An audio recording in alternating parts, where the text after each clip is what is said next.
Do you ever feel like, why is this thing that I'm trying to do in my life taking so long? This like very simple thing that I want in my life. Like, why is it taking so long? Why is it so hard? It doesn't seem to be that hard or take so long for other people. Is there something wrong with me? Do everything, consume everything, eat everything, like make everything all the time, be the most productive person in the world. Like there's so much pressure to get it right and get it right quickly and to do everything perfectly your first try. So in today's video, this is like a celebration of, this is me being a proponent of the concept of taking it slow. Taking your time, being deliberate, being thoughtful, not being such a mind freak about everything, and just giving yourself the grace that you so deserve. If you feel like things in your life are simply taking forever, that you're stuck, that nothing's ever gonna change, I just truly want to reassure you that's normal. Everybody feels that way. They just like don't talk about it. Okay, literally everybody feels that way. Even the most annoyingly like high accomplished people are hard on themselves and beat themselves up. They also think that they're not going as fast or that they're not doing as well. Okay, everybody's messed up. My name is Mandy. I am a writer and a career coach. I talk about how to bring more creativity and joy and less insanity into your life. Although I am insane, so I don't know if like I'm the best person to be giving you advice, but So in today's video, I'm going to be laying out 3 reasons why taking it slow is actually good for you and why you should adopt this approach, right? Which is really about being more kind and more gentle to yourself as you pursue your life's dreams. But first, I want to talk about today's kind of productivity culture and how did we get here. So let's think about productivity as a spectrum. Okay, so on one end of the spectrum, you have this sort of new culture that's emerging where we are obsessed with managing our time and being like the masters of our own productivity. There's this feeling of like every minute counts and I need to be maximizing like every single, like I don't want to waste my time. I don't want to waste a second. And so even if you have like 2 minutes of downtime, it's like, well, you could be writing down ideas for your book in your phone. You know what I mean? Or like just in between time is used for like, I can't even stand and wait for something for 2 minutes. I have to like pull up my phone and just be even socially productive, if that makes sense. So we're basically here like squeezing every minute out of our day. We're like on one extreme, you know, it's people who are like, I get up at 4:45 and I do my morning routine, like, you know, that kind of energy, right? Which has its time and place, but that is on one side of the spectrum. Okay. On the other side of the spectrum, you have what would the negative self-talk, which would be telling yourself things like, I'm just lazy. I can't get anything done. I'm such a slob. Schlob? Snot? Schnob. You know what I'm saying? Like I'm just like a shell of a person. I drag myself around and I barely get anything done. And you feel bad about yourself, right? So laziness is looked down upon. You know, even calling yourself lazy is actually crazy if you think about it. And then on the other hand, you have like this uber hyper stylized productive version of yourself that is like hitting all your goals and just being like, you know, this kind of like super person, superman, superwoman of ultimate maximization. Okay, both things are extreme. Both things are a little gross, right? The negative self-talk is harming you because then if you tell yourself I'm a lazy person, I'm a bad person, right? We are making a judgment on our inability to be productive. And then if you reward yourself by being like, yes, I hit 99 out of 99 goals today, that's not sustainable. We're going to burn out. Right? So what's that middle ground? What's that middle ground? I think the definition of what I'm striving for is a middle ground where I am moving deliberately and intentionally towards a goal, but that there is enough space so that I can actually do it right. I think that when we take it slow, there's also this sort of built-in idea that we're operating on a hypothesis, meaning, I don't know if this is gonna work. It might. I think it will, based on my experience and my projections and my intuition, my spiritual guidance. I think this is the path. I don't know. I don't know for sure. I think it is. So we operate in this sort of hypothesis mindset where we're like, I think this is, if I had to map it out, I think this is how I want to do it. Also giving myself permission to F it up. Also giving myself permission to get it wrong. Of course you're going to get it wrong. Why would you, in doing something you've never done before, be like, I did it. It was amazing the first time out. I am a goddess. That's not, of course you're going to get it wrong. You don't have all the information. You've never done this before. How are you supposed to come out of the gate and just be like 10 out of 10? No, you're going to come out of the gate and do 2 out of 10. And that better than 0 out of 10. That's progress, right? I think also taking it slow means being consistent, and being consistent means just continuing to show up and chip away at your goal in small increments to take small daily doses of pain. Okay? Because getting to your goals is painful. It just is. If it was easy, everybody would be doing it. But the hardest part is just showing up. Okay? If you show up and you don't do the best job in the world, but you do something, it's still progress. Okay, so now we're going to talk about 3 reasons why being slow is actually good. The first reason is that it gives you time to evaluate. So anytime you come into a new situation, right? Any goal that you're trying to accomplish, any creative work that you are in the midst of creating, you're stepping into something new. And when you are surrounded in a new environment, there's all this different stimuli, right? And it's things you haven't seen before. It's things you haven't encountered before. New people, new places, new ideas, new approaches, new technology. There's so many things that you actually need to give your mind, your intellectual mind and your body, time to actually take everything in, to process it, to actually look at it and be like, okay, let me make a map of this. You think you can just jump in and be like, I got this, no problem, let me just dive in, right? No. Maybe you don't got this. Maybe I'm just laughing because I think the title of my last video was "You Got This," and then this dude was like, "You don't got this." No, but the idea is that you need time. You need time to look at stuff, to read stuff, to evaluate stuff, to understand what's going on, right? Even if it's as simple as you're meeting in a new place with a new person for the first time, right? On a potential creative project, you need to just be like, what's the vibe? How am I going to work with this person? How do I feel? How are we going to communicate together? Okay, so these things take time. Creative projects have sort of a life of their own. And in each project, there are going to be slightly different things that are asked of you. There are going to be different ways that you are being asked to show up. And different things that you're going to need various capacities to hold.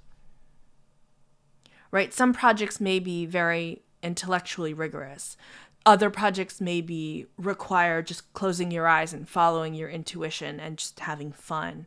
But actually taking the time to be thoughtful and being like, what is needed of me in this moment?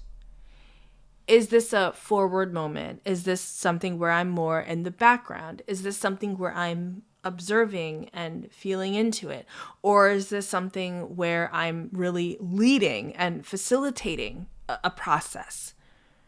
Right? How much of an introvert are you going to be versus an extrovert in this situation. Everything is so nuanced. And if you just jump in without actually taking the time to have a conversation with the project and say, wait, hold on a second. What am I being called to do to help bring this to life? The third reason why being slow is good is that it actually gives you time to be present. Okay, I'm going to share a little personal story. So probably a year ago when I was preparing to write my manuscript, I was obviously like doing a ton of research on like how to write a manuscript, right? And one of the pieces of advice that I came across was Julia Cameron, who wrote The Artist's Way. I think either in an interview or one of these like evaluations on writing or like think pieces on writing for writers, right? Creatives love to talk about our art, really. So she had said, when you're writing, you just want to lay the track. Imagine that you're taking a train from New York to San Francisco and you're just laying the track one track at a time, right? And at first I was like, oh yeah, like one track at a time, like that makes sense. And then later when I sat down to write, I was like, the fuck? I was just like, what? I was like, wait, I don't even lay the track to what? So what does that mean? And I filed that away as like, I don't understand this, but one day I might. Okay. And so as some of you know, I'm currently in the editing process for my book called Career Wounds, which is coming out next year. Okay, so in this editing process, what happens is you turn in your first draft, and I wrote that relatively quickly. I think all in, when we really think about like when I was locked in, it took about 4 months of just sitting my butt down every single day and writing. And there were times where, I mean, listen, the biggest thing that was fueling me, if I'm being honest, was a bit of fear around, I've never done this before. And so now I'm going to sit down and try to write 60,000 words. Like the sheer monstrosity of that task was overwhelming. I was used to writing little like ditties on Substack, but I was not used to, I mean, unless you've done it before, no one is really used to writing like 60,000 words at a time. And so I was so focused on just hitting that target and getting the words on the page. And, there is this sort of idea in writing that you have to write your shitty first draft. Okay. And so I did that. And I think it was really successful in terms of getting everything out, right? But in terms of the structure and the kind of relationship with the reader, like that's where I'm focused now in my edits. Okay.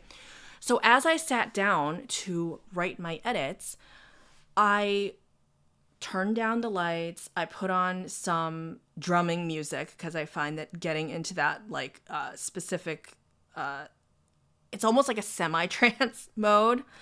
I've tried listening to like Taylor Swift, which is great. She has definitely fueled a lot of my writing. But then I also find myself getting really into her little stories, and then and then it kind of like bleeds over, and I'm like, no, wait, I'm not writing a romance, right? So I found now that like neutral drumming sounds like really works for me. Anyway, so I sat down to write, and I realized I was like, ooh, I'm feeling really called to just write from the beginning. And so I sat down and I because I had done the first draft, now I can, as I think about what is the introduction that I want to this book, I sat down and I just started writing. And I would write one paragraph, and then it's almost like the next paragraph would just appear. It was like magical. I was like, oh my gosh. And that was then I realized, I was like, oh, I'm laying down the track. I was like, I'm doing it. Oh my God. Okay, I'm laying down the track. Okay, so what they don't tell you is that you have to get let's not even call it shitty first draft, let's call it scary first draft, because part of, I think, writing or doing anything creative is having an imperfect version of the work exist, and having the strength to like set your ego aside, which is way harder than it sounds, to actually then have it live as an imperfect version and then still create, still edit it, still create it, still love it, not abandon it anyway. Okay, so how does this relate? This relates to the original idea of like time to be present, because I would say in writing the first draft, and I don't know if there are like other writers out there, like let me know if this was what you experienced, but I found that I was in a bit of a like a white heat, or like I was in a bit of a like trance, like, you know, kind of like zombie like mindset when I was writing the first the first version. And now I feel like now that it's out in the world, it's breathing, it's living, it's its own little thing, right? Now I feel like, oh, I can actually step back. And now as I'm writing way slower, my edits are way slower than the original kind of first white heat burst, right? And I'm realizing I really enjoy this process of laying down the track, because I also feel like I'm writing in the exact order that the reader's gonna read it. And I love being present with the words. It feels like I am very intentional about kind of pulling in certain things, you know, finding, oh, this paragraph can fit here, or even pulling a paragraph in and being like, it doesn't, like, the words are not correct, but the emotion or like what I'm trying to communicate is correct. So let me use that as a sort of jumping off pad for the paragraph above. And I just feel like I'm going to have such a close and intimate is the word, memory of doing this. It's not going to be a blur. Being a blur is like not really a good thing. Like it's a necessary part of the process, but like we don't really want to be in a blur. I don't want to be in a blur. I want to be I just imagine myself, I'm sort of like cooking this great meal and I have all my ingredients. You know, everything's organized. And now I can just be like, yes, the chicken teriyaki, let's put the garlic in, let's put the ginger in, the dark soy sauce. Like I feel like that's what I'm doing now. Is like I've laid all my ingredients out, and then I can just thoughtfully, purposefully, in a very, very present state. I'm not in a rush. I'm not like, oh my God, I have to get dinner on the table in 10 minutes. I'm like, okay, we're going to make a very, very delicious meal.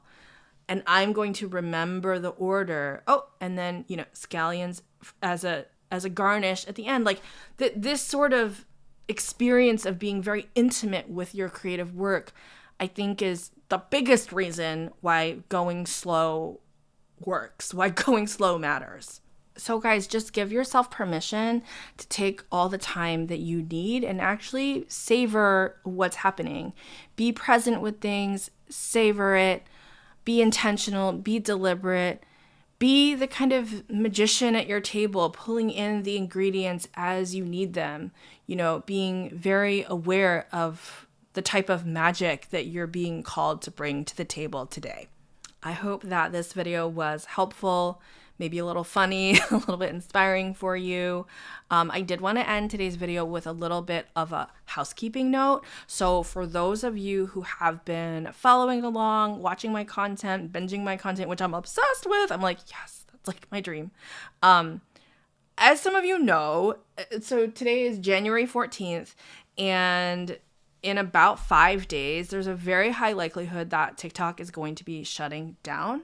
So I started my content creation journey on TikTok. I've been there since 2021, essentially. So over on TikTok, that's where I really worked with that audience to create the Should I Quit journal. And I have another journal called the 10-week plan. And these are kind of just like emotional guides to help people through the very challenging finding a new job, figuring out what to do next kind of environment. So the way that I did my journals on there was like this one, for example, this is the Should I Quit journal. This is a 28 page journal. And the way I did it was I'm going to do a video per page, and I'm not going to gatekeep, and I'm going to like show you guys everything. And then I basically just said, like, if you wanted a hard copy version, like this is available, but it's also like you could go through video by video. Okay, so now with TikTok potentially shutting down, I have a lot of people requesting like, wait, Mandy, like I bought your journal, or like I'm in the middle of your journal, but what if it goes away? I still need access to like all your videos, you know, your 28 videos going through page by page. So I have told them, okay, that's actually so smart. Thank you for letting me know. I didn't even think about that. So I'm in the process now of like downloading all of those TikTok videos, and I'm probably going to do like compilations so that people who have the journal, so my audience from TikTok, who we're now calling ourselves like TikTok refugees essentially, have a place to still access that content. And I thought about, well, do I just put it on my website? But I feel like from a UI perspective, like people like the function of YouTube. I feel like that's going to actually be an easier and more like pleasurable experience for them. So I'm gonna download them, put them into compilations, and then upload them to YouTube.